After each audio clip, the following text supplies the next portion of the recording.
السلام علیکم ورحمۃ اللہ۔ الحمد للہ رب العالمین والصلاة والسلام علی رسولہ الکریم، اما بعد۔ معزز سامعین، ہم نے پہلی اور دوسری علماء آخرت کی علامات بیان کیں۔ آج ہم علماء آخرت کی تیسری علامت پہ بات کریں گے، اور علماء آخرت کی تیسری علامت یہ ہے کہ وہ ایسے علوم کی تحصیل میں مشغول ہوتے ہیں جو آخرت میں مفید ثابت ہو سکے، یا جو علوم اللہ رب العزت کی اطاعت پر رغبت پیدا کریں، اس پر وہ جذبہ پیدا کریں، ایسے مفید علوم وہ حاصل کرتے ہیں اور ایسے علوم سے اجتناب کرتے ہیں جن کا فائدہ تھوڑا ہو یا جن میں خواہ مخواہ کے جھگڑے زیادہ ہوں۔ جو شخص اعمال کے علم کی بجائے خلافیات کے فن میں مشغول ہوا، اس کی مثال اس شخص کی سی ہے جو بہت سے پیچیدہ امراض میں مبتلا ہو، علاج کے لیے ڈاکٹر کی خدمت میں پہنچے، ملاقات کا وقت بہت قلیل ہو۔ ان حالات میں وہ اپنی ضرورت کی بات کرنے کی بجائے دواؤں کی خصوصیات کے بارے میں سوال کرنے لگے، تو بھلا بتائیے ایسے شخص کی حماقت میں شبہ کی کیا گنجائش رہ جاتی ہے؟ ایک روایت میں ہے کہ ایک شخص حضرت صلی اللہ علیہ وآلہ وسلم کی خدمت میں حاضر ہوا اور عرض کیا، مجھے علم کی کچھ عجیب و غریب باتیں سکھلا دیجئے۔ آپ نے فرمایا، تم نے اصل علم کے سلسلے میں کیا کیا ہے؟ اس نے کہا، اصل علم کیا ہے؟ آپ نے فرمایا، کیا تم اللہ تعالیٰ کی معرفت رکھتے ہو؟ اس نے کہا کہ جی ہاں۔ تو پھر آپ نے پوچھا، پھر تم نے اس کے حق میں کیا کیا؟ اس نے کہا کہ تھوڑا بہت کیا ہے۔ آپ نے فرمایا، اچھا مجھے یہ بتاؤ، کیا تم موت کی معرفت رکھتے ہو؟ اس نے کہا کہ جی ہاں، کیوں نہیں، موت کی معرفت میں رکھتا ہوں۔ تو آقا کریم صلی اللہ علیہ وآلہ وسلم نے فرمایا، پھر تم نے موت کے لیے کیا تیاری کی ہے؟ اس نے کہا، تھوڑی بہت تیاری کی ہے۔ آپ نے ارشاد فرمایا، جاؤ پہلے ان امور میں پختہ ہو جاؤ۔ معزز سامعین، عجیب و غریب اور غیر مفید جو علم ہے، اس کا حاصل کرنے کا کیا فائدہ؟ ان امور کا علم حاصل کرنا چاہیے جو حاتم نے اپنے استاد شفیق بلخی رحمۃ اللہ علیہ سے سیکھے تھے۔ آپ سے واقعہ عرض کرتے ہیں، ایک روز شفیق بلخی نے حاتم رحمہ اللہ تعالی سے پوچھا کہ تم نے کتنے دن میرے ساتھ گزارے ہیں؟ حاتم نے کہا 33 سال۔ 30 اور 3 33 سال۔ شفیق نے کہا، اس عرصے میں تم نے مجھ سے کیا سیکھا ہے؟ حاتم نے عرض کیا، اس عرصے میں نے 8 مسئلے سیکھے ہیں۔ شفیق نے اس پر برہمی کا اظہار کیا، افسوس کیا کہ میں نے اپنی پوری زندگی تمہارے ساتھ ضائع کر دی اور تم نے صرف 8 مسئلے حاصل کیے۔ حاتم نے عرض کیا کہ اس سے زیادہ میں نے کچھ حاصل نہیں کیا، جھوٹ بولنا مجھے پسند نہیں۔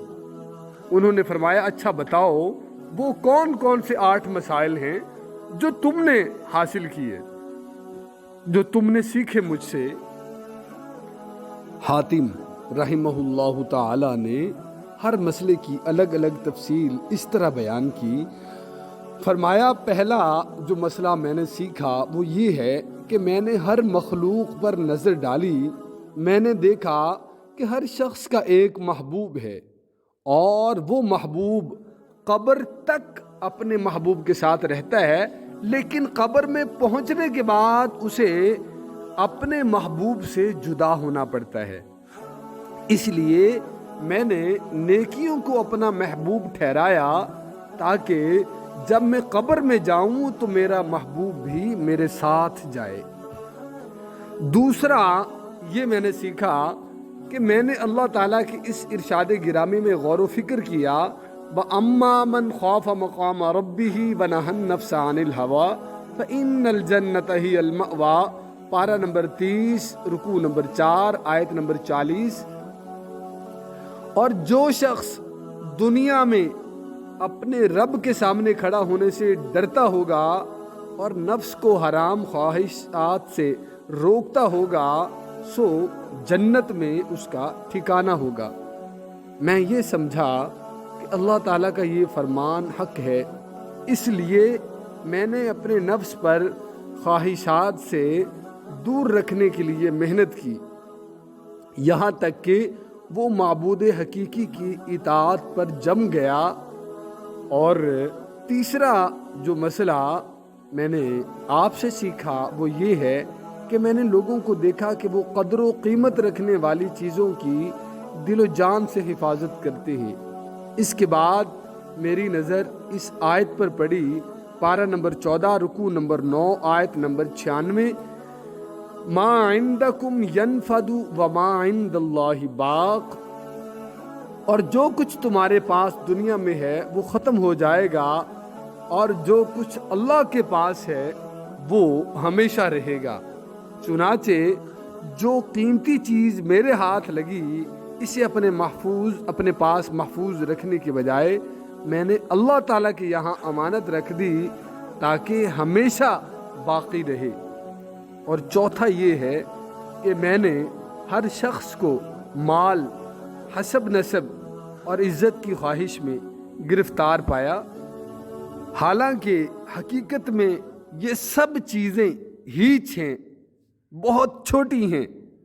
پھر میں نے اللہ تعالیٰ کی اس ارشاد پر غور کیا، ان اکرمکم عند اللہ اتقاکم، پارہ نمبر 26، رکوع نمبر 14، آیت نمبر 13۔ اللہ کے نزدیک تم میں سب سے بڑا شریف وہی ہے جو زیادہ پرہیزگار ہو۔ چنانچہ خدا تعالیٰ کے نزدیک عزت حاصل کرنے کے لیے میں نے تقوی اختیار کیا۔ پانچواں یہ ہے کہ میں نے لوگوں کو ایک دوسرے پر بدگمانی کرتے ہوئے دیکھا، اور اس کی واحد وجہ جذبہ حسد کو میں نے نوٹ کیا۔ اس کے بعد میں نے باری تعالیٰ کی اس ارشاد پر غور کیا، پارہ نمبر 25، رکوع نمبر 9، آیت نمبر 32، نحن قسمنا بینہم معیشتہم فی الحیات الدنیا، کہ دنیا کی زندگی میں ان کو روزی ہم نے تقسیم کر رکھی ہے۔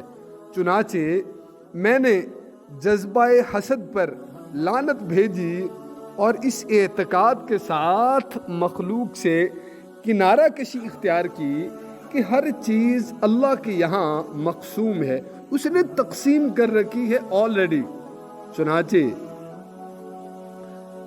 میں اس پر راضی ہو گیا، تو اس لیے اب حسد کا جو ہے وہ نہیں ہے، اور میں نے اللہ تعالیٰ پر اعتقاد کر لیا۔ اور چھٹا یہ ہے کہ میں نے لوگوں کو آپس میں دست و گریباں ہوتے ہوئے دیکھا، لڑتے جھگڑتے دیکھا، حالانکہ اللہ تعالیٰ نے صرف شیطان کو انسان کا دشمن قرار دیا ہے، اس کے ساتھ تو ہم جفیاں ڈالتے ہیں اور گھٹ گھٹ کے ملتے ہیں، لیکن جو ہمارے بھائی ہیں ان کے ساتھ ہم دشمنی کرتے ہیں، انہیں قتل کرتے ہیں، ان کی تذلیل کرتے ہیں، بے عزت کرتے ہیں، اور انہیں تکلیف میں مبتلا کرتے ہیں۔ حالانکہ اللہ رب العزت پارہ نمبر 22، رکوع نمبر 13، آیت نمبر 6 میں فرماتے ہیں، ان الشیطان لکم عدو فاتخذوہ عدوا، یہ شیطان بے شک تمہارا دشمن ہے، سو تم اس کو اپنا دشمن سمجھتے رہو، اسے تو ہم نے اپنا دوست بنا لیا۔ اس موضوع پر کبھی بات کریں تو مجھے ایک وہ لطیفہ یاد آ جایا کرتا ہے۔ کہ وہ ایک حاجی صاحب حج کرنے گئے نا، تو وہاں پر انہوں نے کنکر مارے. جب حاجی کنکر مارتے ہیں تو انہوں نے بھی کنکر اٹھائے، تو شیطان نے وہاں پہلے تو اس کو منع کیا کہ جانے دے، بندے کا پتر بن، یہ 2 نمبری، یہ 2 رنگی اچھی نہیں ہے. تو خیر وہ باز نہ آیا، اس نے کہا کہ میرا تو حج رہ جائے گا. جب اس نے کنکر پھر مارا نا، تو وہاں سے شیطان نے پوری اینٹیں اٹھا کے اس کو ماری اور کہا کہ شیطان نے اسے کہا کہ سارا سال یاریاں تے حج تے غداریاں، کہ سارا سال تو ہم یار رہے، مہربان رہے، ہم راز رہے اور ہم اثر رہے، ہم سفر رہے، ابھی تم یہ کوئی انسانیت ہے کہ آج تم اٹھ کے آ کے مجھے تم وہ کنکر مارنے شروع کر دیے تم نے. تو وہ بات ہے کہ شیطان تو دشمن ہے، اسے ہم نے اپنا دوست بنا لیا. اسی طرح کچھ لوگ اس طرح بھی کرتے ہیں کہ وہ محرم الحرام میں وہ بات تو کریں گے، یزید کو زبانی برا کہیں گے، لیکن سچی بات ہے سارا سال یزیدی لباس پہن کر وہ ظلم کرنے سے بھی باز نہیں آتے. اور یہی حال میلاد مصطفیٰ صلی اللہ علیہ وآلہ وسلم کے انعقاد پر بھی ہم دیکھتے ہیں کہ لوگ اس پر تو کہہ رہے ہوتے ہیں کہ جی غلامی رسول میں موت بھی قبول ہے، لیکن کبھی کبھی ایسا لگتا ہے کہ کچھ لوگوں کو موت تو پڑتی ہی اسی ٹائم ہے جب انہیں کہا جائے کہ غلامی رسول میں آ جائیں، غلامی رسول کو قبول کر لیں تو انہیں موت پڑ جاتی ہے. اور نعرے کیا لگاتے ہیں کہ غلامی رسول میں موت بھی قبول ہے. شاید کہ بہرحال اس طرح یہ 2 رنگی یہ تو بہرحال حاتم رحمہ اللہ تعالی انہوں نے فرمایا کہ اس بنا پر میں نے صرف شیطان کو اپنا دشمن سمجھا اور یہ کوشش کی کہ اس سے بچتا رہوں، اس کے علاوہ میں نے کسی کی بھی عداوت کو دل میں جگہ نہیں دی.